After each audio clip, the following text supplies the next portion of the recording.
Мерки против високите цени во маркетите засега владата не планира да донесе. Но ако пред новогодишно трговците ги вивнат, не се исклучува и ваквата можност. Во моментов цените се стабилизирани, вели заменик министерот за економија, а оние кои не го почитуваат законот, плаќаат казни. Досега државниот пазарен инспекторат од 20.000 контроли изрекол глоби вредни 2,5 милиони евра.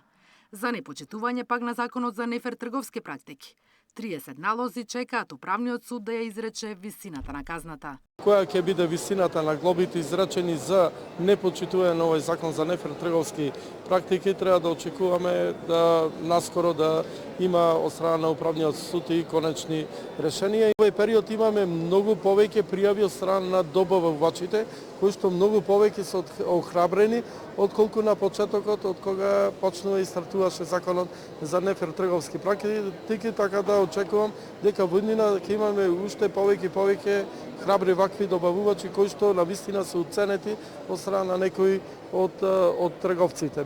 На крајот на месецот на економско-социјалниот совет ќе се утврдува дали има основ за зголемување на минималната плата.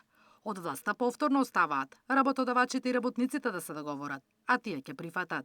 Но од бизнисот велат, не може само да се притиска за повисоки плати, без да се зголеми продуктивноста на работниците. Ние сметаме конкретно од Сојуз на стопански комори дека треба да се направи се дадените вработени да останат тука, меѓутоа мора да се постигне еден баланс каде што не може цело време да се оди да се тврди нели платата, а во меѓувреме да соодветната продуктивност каде што сметам да не се поврзе тоа и да се дојде во ситуација да компаниите можат да го носат на плеки тој товар. Барањето на синдикатот е минимална плата од 500 евра, иако не се постигне договор. Со законското зголемување во март, истата би пораснала за околу 1600 денари. Наташа Мерсовска, Сител телевизија.